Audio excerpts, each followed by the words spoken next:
How did you end up assigned to the Normandy? I signed up with the Alliance as a navigator right out of school, following in my grandfather's footsteps, I guess. My first posting was on the Agincourt.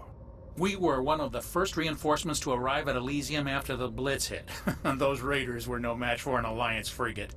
Of course, the only reason the colony was still standing was because of you, Commander. I can't believe you held out as long as you did. How'd you end up on the Normandy? I got my officer's commission after Elysium. Must have made an impression on the right people. Captain asked for me when he was picking his crew. Carry on, Presley. Yes, ma'am. Huh. Boo-doo.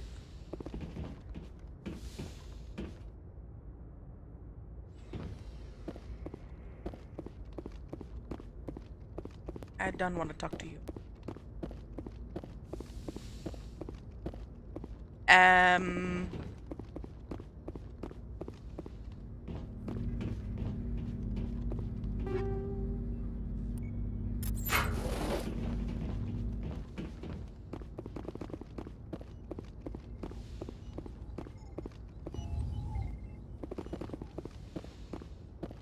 Ah!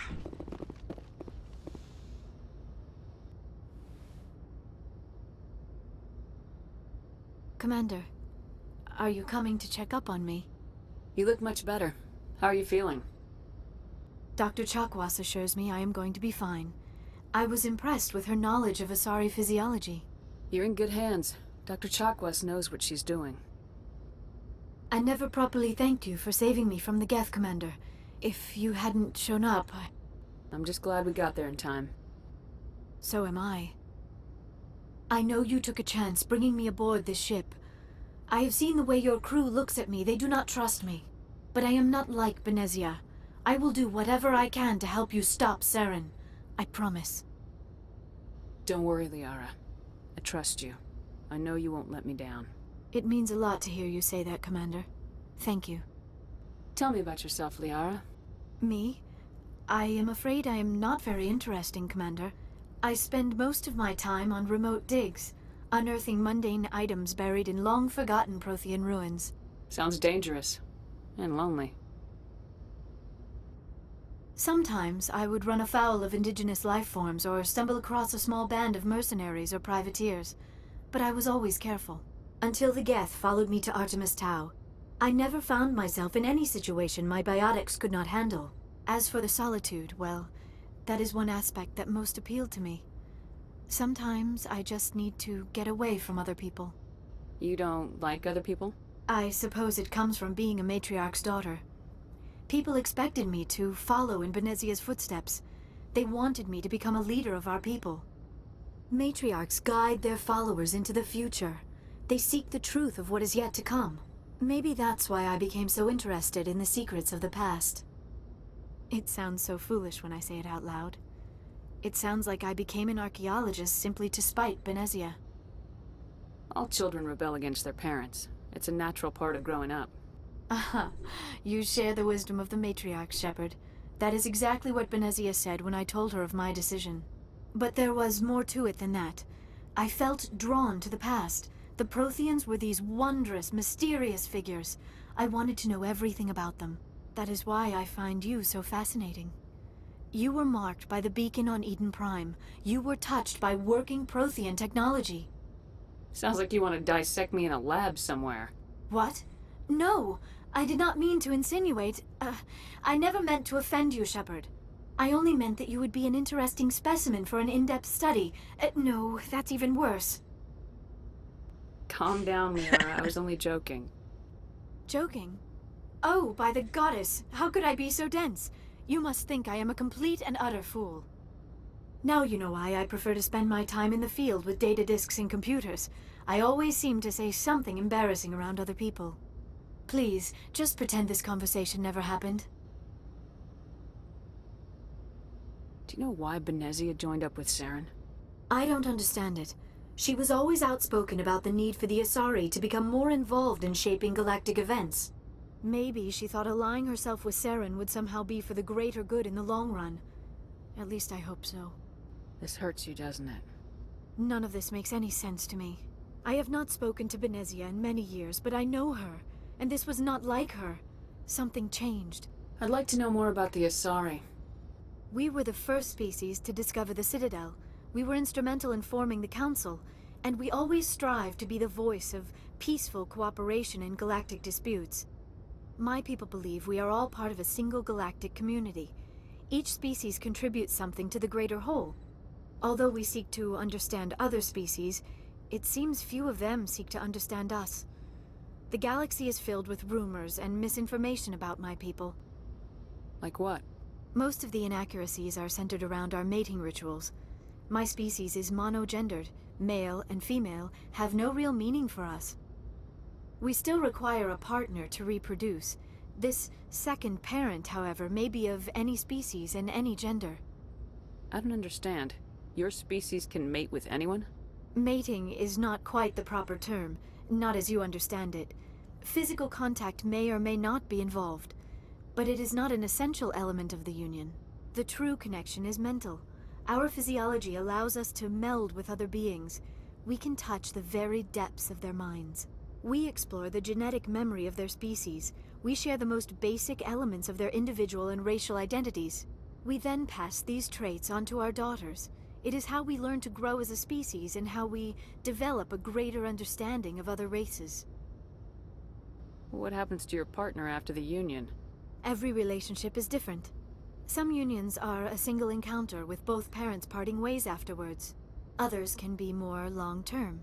Sometimes an Asari and her partner will stay together for many decades.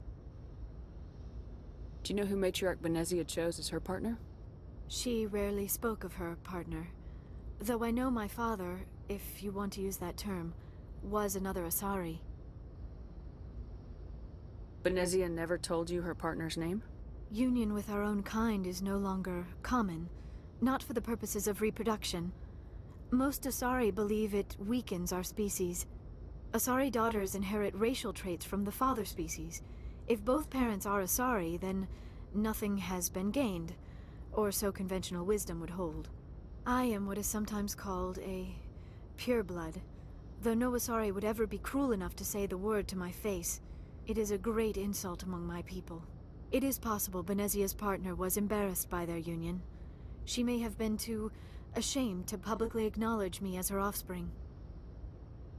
Maybe she wanted to meet you but couldn't. Something could have happened to her. Maybe she passed away. You might be right. I hope you are. But I have no way to know for sure. Benezia never spoke of her partner. Whatever happened, it caused her too much pain to dwell on it. She raised me by herself, though that is not uncommon. Many Asari raise their children alone, particularly if the father species is short-lived. Often the partner will pass on long before the child reaches maturity. You Asari live for 1,000 years. What happens when your partner dies? Few sapient species live as long as my kind. We have learned to take a philosophical approach to our unions. We do not focus on the inevitable loss of our partners. Instead, we enjoy the time we spend with them. And even after they're gone, a part of them lives on in us. The union is a connection that transcends both time and space. I should go. Goodbye, Shepard.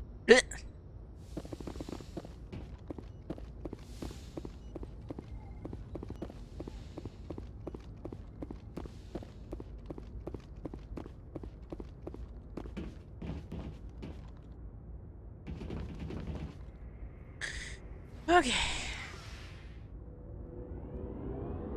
The engineering room. There's a loading screen.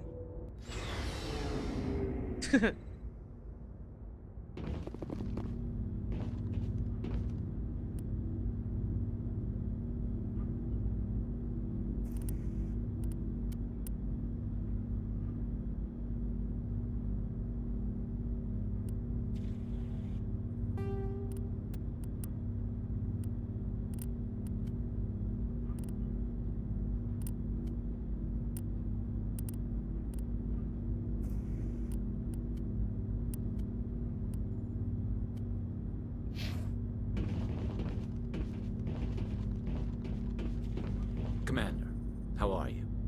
Why did you want to be a C-Sec officer in the first place? That's a good question. There were several reasons, I guess. Like what? Probably the same as most officers. I wanted to fight injustice, wanted to help people. I guess my father had something to do with it too. He was CSEC, one of the best. I grew up hearing about his accomplishments or seeing his picture on the vids after a big arrest. He's taking my resignation pretty hard. That's tough. But you'd think he'd be impressed you're going after Saren. My father's a CSEC man to the bone. Do things right or don't do them at all, he says. He thinks I'm being too rash, too impatient. He's worried I'll become just like Saren. He actually talked me out of becoming a Spectre when I was younger, for the same reasons. You were asked to be a Spectre. Well, I was targeted as a possible Spectre candidate. Me and about 1,000 other Turian military recruits. I could have received special training, but my father didn't like it. He despises the Spectres. He hates the idea of someone having unlimited power with no accountability. He wouldn't like you, Commander. No offense. I suppose I can understand his concern. You can. But Saren's not going to play by our rules, CSEC's rules. If you want to nail Saren, you need to send someone who isn't restricted by policies and procedures. Just because you can break the rules doesn't mean you should. I don't need to stoop to Saren's level to stop him. And neither do you, Garrus. I see what you mean, but I'll think about it. Thanks, Commander.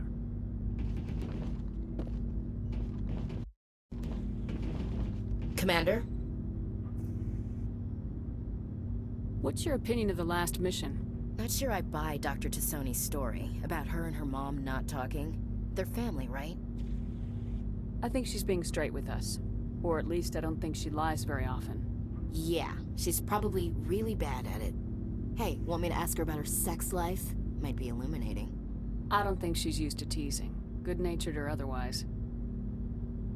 No fun, Commander. Get. Too bad those ruins got destroyed. I mean, they lasted thousands of years. That's impressive.